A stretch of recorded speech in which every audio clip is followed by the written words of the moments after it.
Hello everybody and welcome back to the channel. My name is Brianna. This is Coffee Books and Bullet Journals, and today I'm going to be talking about the books that I read in the month of October.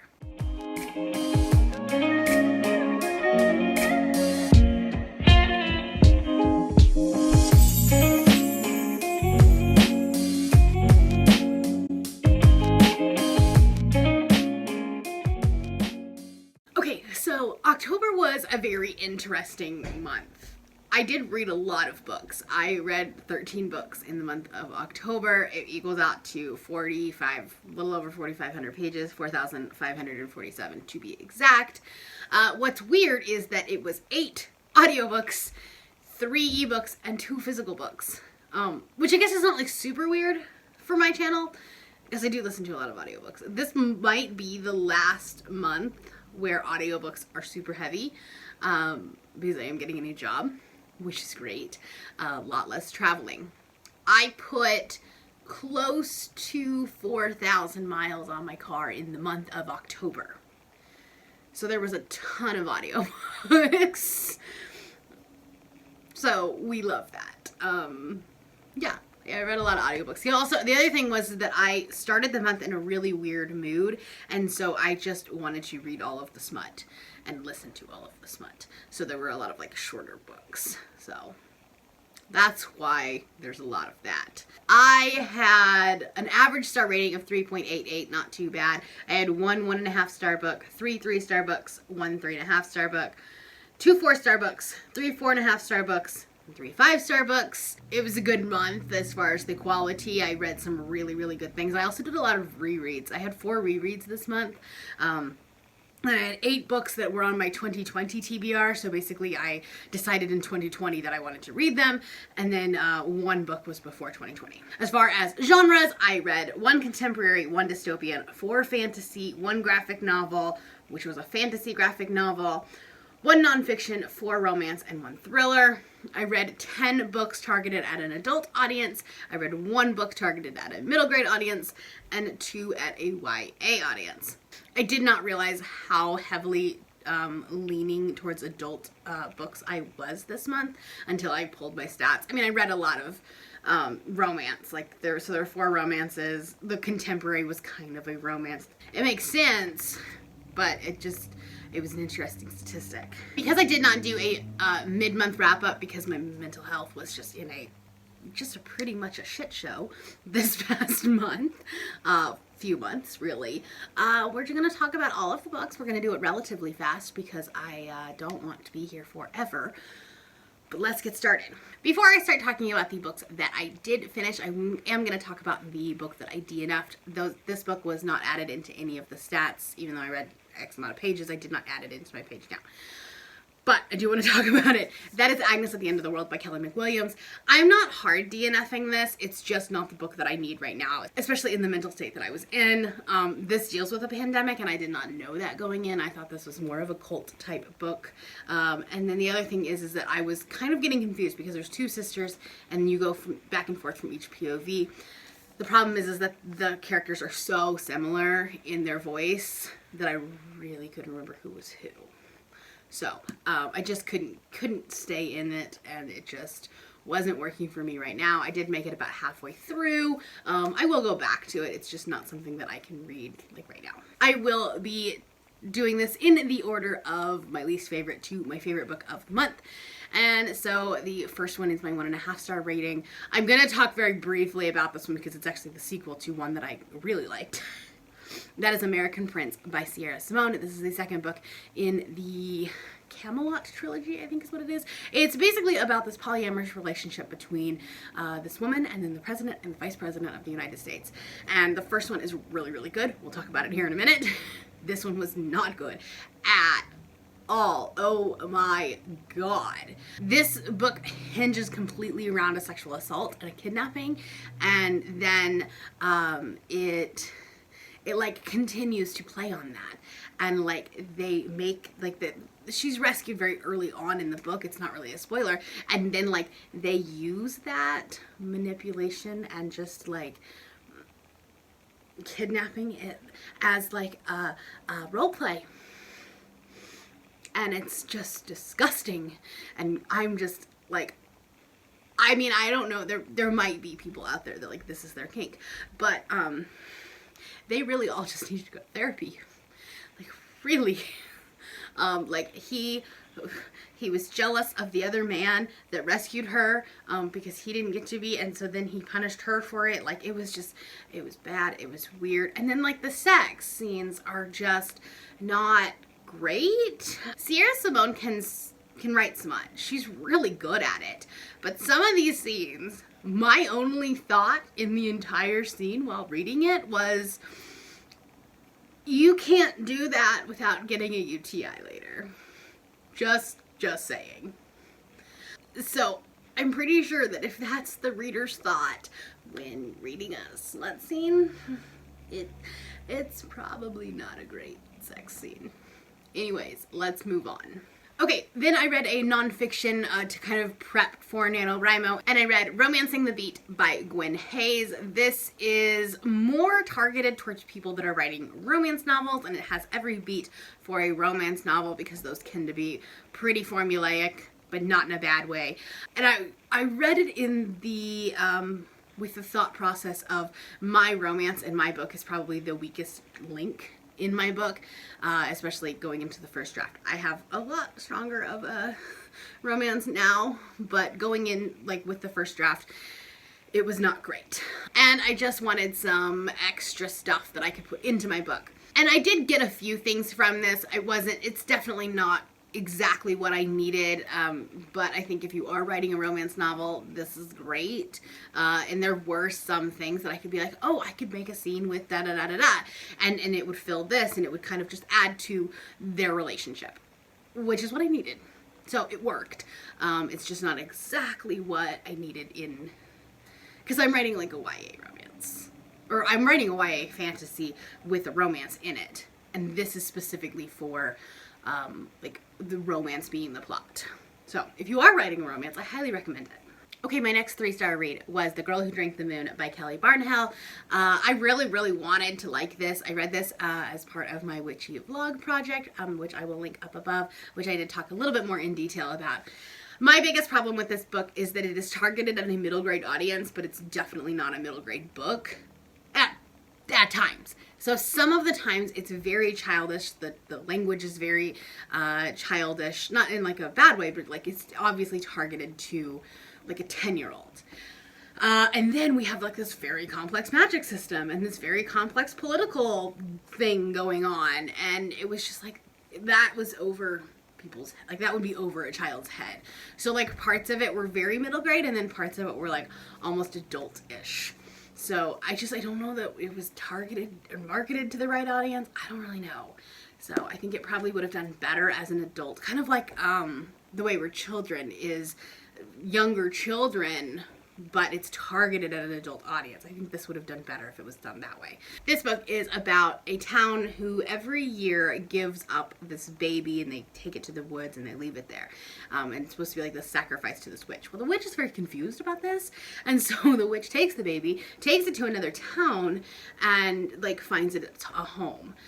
And along the way, will feed the baby Starlight, because it's a long journey. Well, accidentally she feeds this baby Moonlight, and then she becomes magic, and she has these magic powers. But like I said, there's this like political thing going on. There's a very complex magic system, and it just got kind of, I mean, I was confused because I was kind of going into it thinking it was a middle grade, and I just don't know that it was targeted correctly.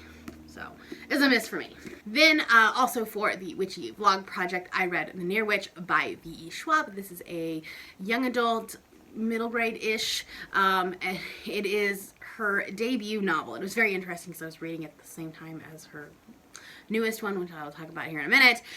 And it definitely read as a debut. There was definitely some pacing issues. There was not a lot of character depth in it. You didn't really care much about the characters other than like the few that were being like very misogynistic. Hated those, but like for the most part it tended to get repetitive, especially for as short of a book as it was. And you know, there were definitely some things like that could have been worked on. But as a debut, it was really good. And you can definitely tell V. Schwab's writing style and the atmosphere, the world building, and the poetic nature of her writing was beautiful, and I did enjoy it. This book is about a town nobody's a stranger. It's the town of Near. Get it? Near Witch, yes. And then a stranger shows up, and nobody really knows what's happening, and then shortly after, these children go missing, and they blame it on the stranger, and so then this girl has to like go on this like adventure to try to figure out who it actually is, because she doesn't think that it is the stranger. It's an interesting story, and like I said, the atmosphere and the writing style were on point. All right, my 3.5-star read was The Handmaid's Tale by Margaret Atwood. I did talk about this book quite a bit already in my talk about banned books, which I will link up above. I did read this for Banned Books Week, and honestly, I really enjoyed this. I had a couple of comments in my TBR being like, oh, this is gonna be a rough one, but like this was a very fast read. I don't know if it's because I had already watched the show or anything like that, so I kind of knew what was going on with the characters, and I don't know if that lended to it, but I really enjoyed it. This was a very fast read. I think it's like 300 pages of like very small text, and I read it in 2 days. I was reading it like at 100-page chunks at a time, so it read very fast. If you don't know what The Handmaid's Tale is, this is a near future dystopian where America has basically been taken over by this religious occupation. So the men are basically the masters of the home, and then you have the wives, but the wives are sometimes, there's basically like this infertility pandemic going around where basically most women cannot have babies. And so then we have the Handmaid's Tale, or the handmaid, like those are the women that are fertile, and so basically the men rape them and to have a baby for this family. It's a thing. It's weird, but like not quite as like this could actually happen. I'm just gonna put that out there. It's a really interesting social commentary. There's a lot of commentary about rape culture in here and like whether or not she actually is being raped because she did consent to being a handmaid. Moving on to my 4-star read, and this one was a very pleasant surprise, and that was In a Holidays by Christina Lauren. The past few Christina Laurens have been a huge miss. Twice in a Blue Moon, real big miss. I didn't even read the Honey Don't list because a lot of people who love Christina Lauren didn't like that book. I really haven't liked a book of theirs since The Unhoneymooners came out early last year. So I was about ready to write this author duo off, and I actually really enjoyed this one. This is a rom-com. It's a Hallmark movie. It's literally what it is. And it's about this woman who comes back to Salt Lake City, which also I loved. And she comes back to Salt Lake City to like stay with some family and some friends at this cabin in Park City for Christmas. And then like through some series of events, like every time like she gets hit in the head with a tree, she gets in a car accident, she falls off the stairs, like the stairway railing, I don't know.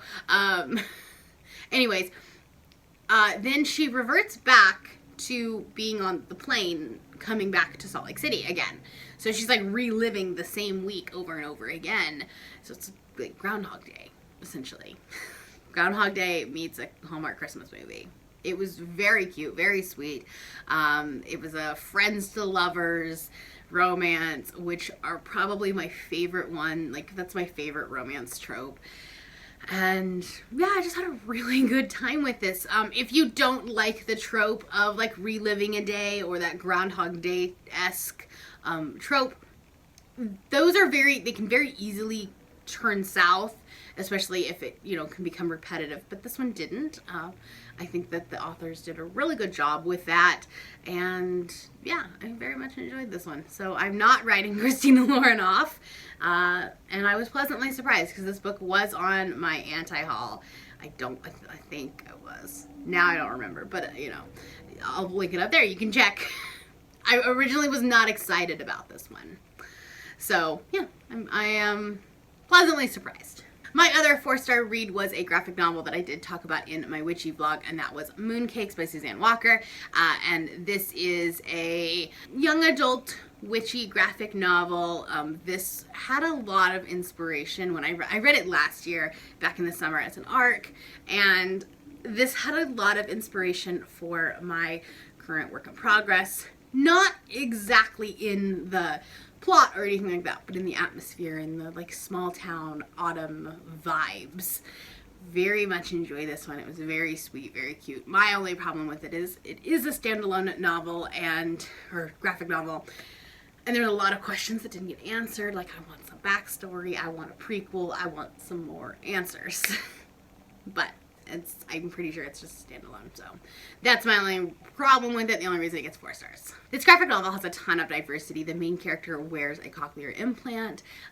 The love interest / side character uses they them pronouns. The main character has 2 grandmas. It's so cute, and it's about this witch like trying to figure out her powers and how to use them to defeat this demon, and it's precious. Moving on to my 4-star novels. I don't have a lot of physical books to hold up this month, interestingly enough.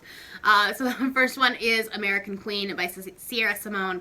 Like I said, this is the first book in the Camelot trilogy, and I loved this one. And I remember reading, this is one of the rereads. I read this back in 2018 when Chelsea and Julie were reading it for their, I can't remember what their book club was called, but they like would go do drunk live shows and then talk about this funny book. So I can't remember what it was called though. Anyways, so I read the first one, and then I had heard some mixed things about the second one and had never finished the series. And so when I was in this like smutty mood, I was like, well, let's just reread them all. I would go on, and there's a third one. But like after reading the second one, I was just like, I'm done. I can't continue to be in these people's heads. So anyways, that's that. But the first one is really good. Very smutty, and it takes the BDSM conversation and flips it on its head because you're in the head of the submissive, but she's very confident and very like in control of herself and everything. She makes the understanding that like, yes, she's the submissive, but really she's the one with all the control, and it's a really interesting conversation, and I really, really appreciated it. I just wish the rest of the series would have been better. But still a very, very good book. This is the introduction. Basically, the main character, like her grandfather was a former vice president, something. They're all in the same political circles. You know me, and I love my political type stories, especially when they're like not actually about the politics. They're about like the romance within the politics. Anyways. I enjoy that part. Then this is her like meeting him, like she met him as a teenager, was kind of obsessed with him, and then meets again as an adult, and like starts this relationship. It's good, but just read it as a standalone, and just, don't read the epilogue, because the epilogue is like basically the start of the next one. Just don't do that. My next 4.5-star read was When No One Is Watching by Alyssa Cole. This is a thriller horror, very psychological. This was her introduction into thriller. Alyssa Cole is known more as a romance author, and I thought that this was fantastic. There's a lot of different types of reviews on this, and I encourage you to definitely read or watch some Own Voices reviews. Jessie from Bow Ties and Books has a fantastic review on it. I highly encourage you to check them out. I'll link it below if I can find it. This is not really the book for white reviewers to say they don't get. Essentially. This is about basically the gentrification of a neighborhood where it was predominantly black, and then these rich investors are coming in trying to take over the town, and then like one by one there are like people like disappearing. Nobody really knows what happens to them, and I'm not gonna spoil it for you, but it's terrifying. That's where we're gonna go with that. Yeah, the ending was just spectacular. Whew. There's very little I can actually tell you about this book, but it is about a woman who is trying to basically save the town. She kind of teams up with this white man, and the conversations between those two are hilarious, because she's trying to, educate him and like tell him that like some of the things you're saying are a little bit racist. Like, I know you're not trying to be, but maybe don't say that. It had this very good balance of this humor, and then like we just kind of flipped the coin, and it was like, oh shit. So, highly recommend that. Going to move a little bit faster now because I've been talking for a while. My last 4.5-star read was The Once and Future Witches by Alex E. Harrow. I did talk about this one quite a bit in my witchy vlog, which is up above. And this is a historical fantasy about 3 girls who are sisters and are witches, and they are part of the suffragette movement in the early 1900s. This was just fantastic.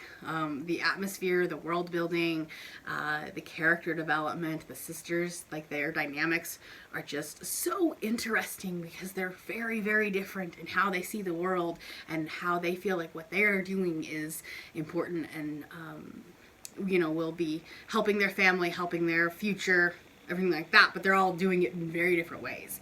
So it was really, really good. The cover also stunning. I did talk about this in my vlog, but don't listen to the audiobook. Don't do it. That is not a great audiobook because there are fairy tales at the beginning of every chapter, and there are there's underlaying music, so just don't do that.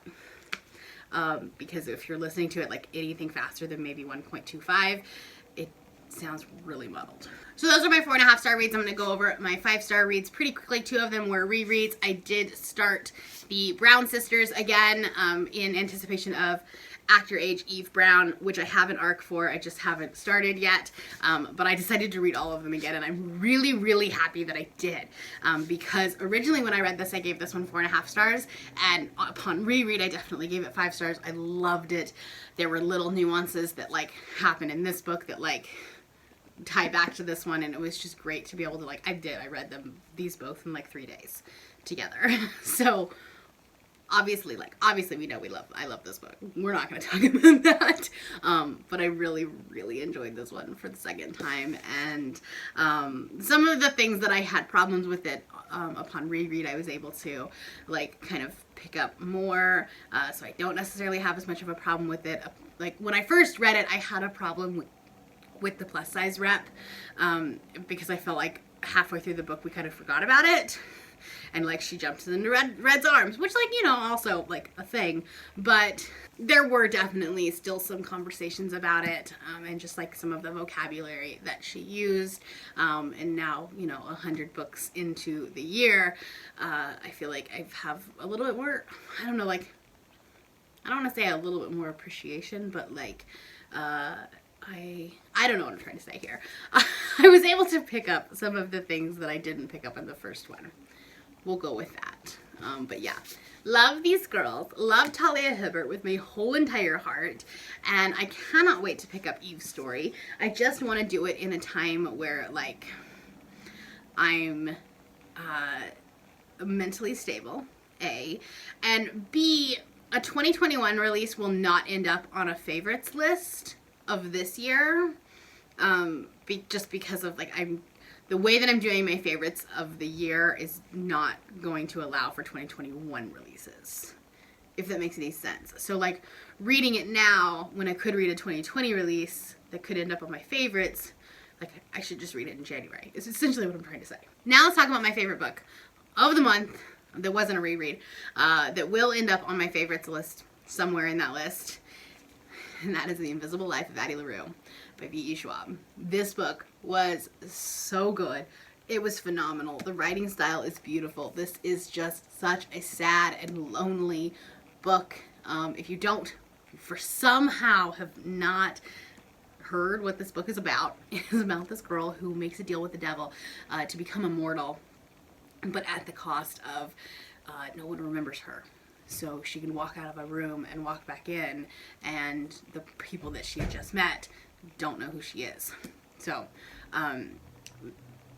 it's so sad and lonely. But then 300 years later, she does find somebody who who does remember her. And so there's this this romance, there is this friendship, there is this you know, just companionship of these two people, and then you find out why it is that he can remember her. It's beautiful. It made me cry. I tabbed and annotated it. I don't know if you'll be able to see. Probably not. I always do that. There we go. You can see it's, oh my gosh, I love this book so much.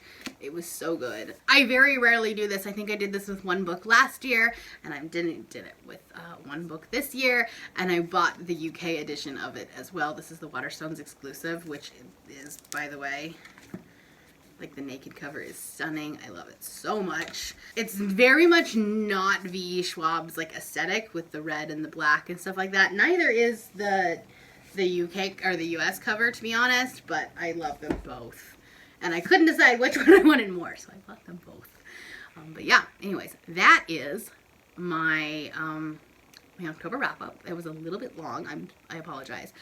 Maybe I'll try to do a mid-month wrap up. Although we're on, was it the 7th today, the 6th today? I don't know. And I haven't finished a book yet, so probably won't need a mid-month wrap up for November. Plus I'm trying to vlog a little bit more, so anyway, that's all I got for you. Let me know down in the comments below what your favorite book of the month was, and I will talk to you down there. If you are new here and you have not yet subscribed, there's a little red button that you can do so down below the video, and all of the other links to my social media will be in the description below if you would like to be my friend on any other platform. Thank you all for watching, and I will see you next time. Bye.